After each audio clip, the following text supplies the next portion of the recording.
Yan o, manibela natin o. Ganda kasi. Ito yung gearbox. Yan o. Ito nyo guys ha. Yan o. Ay, hindi pa rin pala fix yan. Kinakabit pa lang. Ayun o. Hindi madali magmanibelahan eh. Tapos tubo na lang po dito. Tubo. Papunta puro sa timon, sa uli. Yan, bali dyan yung palulusutin sa ano na yan. Yan. Hanggang dun sa uli. Sa timon. Ayan, hanggang dun.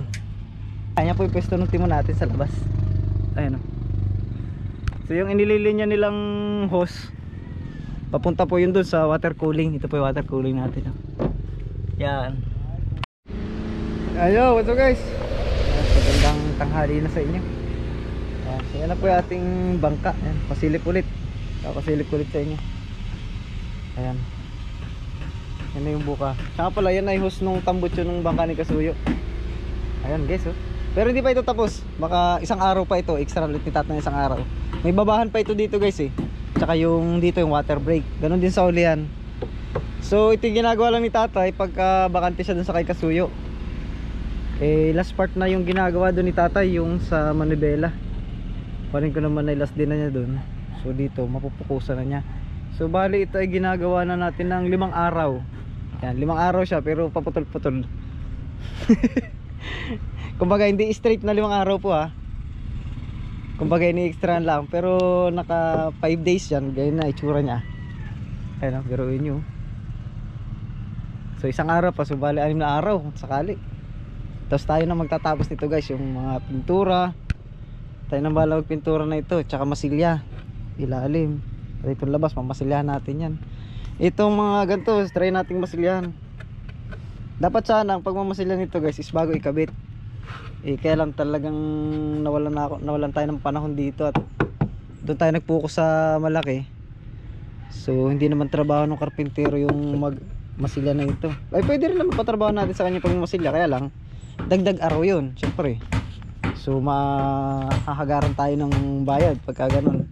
Ang gagawin ko na lang, kakapalan ko na lang na epoxy paint yan. Ayan. So dito tayo at nagkakabit kami ng manibela. Saka pala guys, dumating na yung mga karagdagan nating kawayan. Ayan. So almost complete na ito sa labas. Hindi pala yung kinakabit kasi pinapatuyo pa natin yung kawayan. Ayan yung manibela oh. Yan, dyan pong pisto ng manibela nyan. Gearbox nga pala yun guys. Ayan oh. Kasi pag sa loob ay masikip na po sa loob. Ayan oh. Dahil pagka may flooring dyan, masikip po dyan. At ito naman pong bangka na ito yung malit lang. Ayan oh. Pakita ko sa inyo yung gearbox. Ayan. Yan, ito po hindi pa fix. Yan po yung nakatali pa lang. Ayan oh. Manibela natin oh. Ganda kasi pag doon yan sa loob piit na masyado, masikip. Kaya so dito maginhawag manubela dito pagka ano, laptop. Ano eh, maganda magmanubela dito pagka laptop. Pero pagka pagka maalo na talagang basa-basa mo talaga dito. Ganun talaga, maliit yung ating bangka po eh. Ayan. Tsaka may tulda naman tayo dito. Kaya may tulda naman tayo dyan eh. Yan, so ito nga pala yung gearbox. Ito yung dalawa nating makina. Yan. Ito yung 12 nakasama sa pagkabili natin itong bangka. Yan naman yung bagong bili natin na ano, na easy key na double piston. Ayan o. So yan nga ang ginagawa rin nila dito ngayon, nila Kasuyo. Yan. Yung mga linya ng tubig papunta dun sa ating water cooling. May water cooling tayo guys eh, para hindi alat ang masisip-sip nito ating makina. Tabang pa rin siya pero iikot dun sa tubo na nasa labas ng bangka para malamig pa rin pagpasok sa makina. Yan, so ito yung gearbox. Yan o. Ito nyo guys ha. Yan. Ay, hindi pa rin pala fix yan. Kinakabit pa lang. Ayun o. Hindi madali magmanubelahan eh. Tapos tubo na lang po dito. Tubo. Papunta puro sa timon, sa uli. Yan, bali dyan yung palulusutin sa ano na yan. Yan. Hanggang dun sa uli. Sa timon. Ayan, hanggang dun. Yun, nandun po yung timon. Sila na rin maglilinya niyan. Papatulong tayo sa mga expert. Ayan, nandun yung manubela. Manubela, timon. Ayan, oh. Oo. Ayun, oh. Grabe talagang huli ng Pangulong. Ayun na po yung timon niya. Palima na yan, dumaan.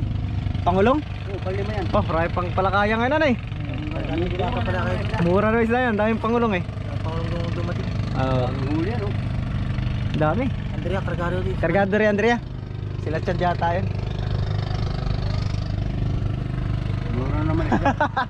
Oh, yan tambutso yan. Ayan, oh. Ganda naman nubela natin, ano? Oo. Dapat labas tayo, guys, labas. Taxi. Labas tayo, talunan tayo. Yeah. Ayan, yan po yung pwesto ng timon natin sa labas. Ayan, oh. So yung inililinya nilang hose, papunta po yun dun sa water cooling. Ito po yung water cooling natin, oh.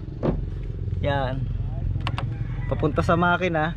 Tapos pagbalik dito, pasok, alin niya, hindi ko alam guys kung alin dito ang gagamitin nilang palabas, ano.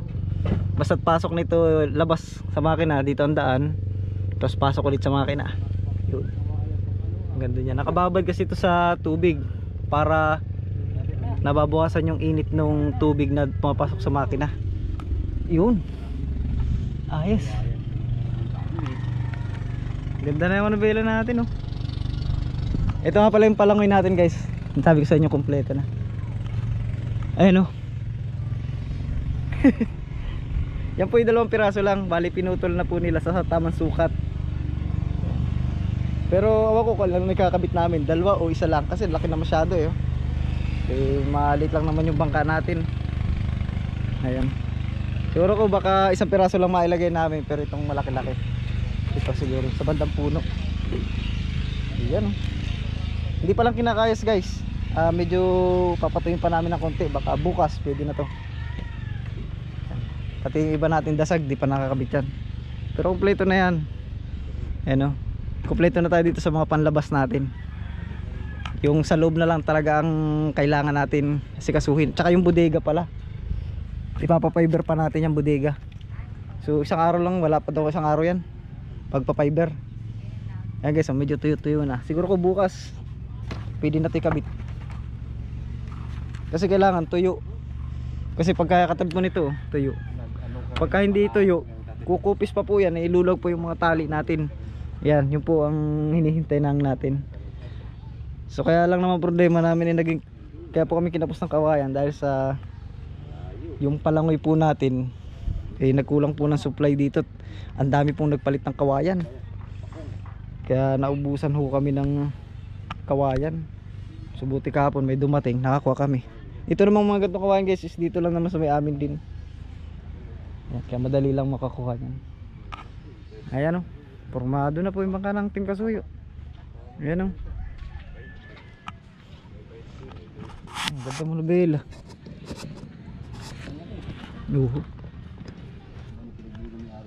Maginawa dyan magmanubela, no? Pag magandang panahon. Pag maalon. Dati may windshield. Ay, ang ganda, oh. So yun lang muna yung update, guys, dito, Team Kasuyo.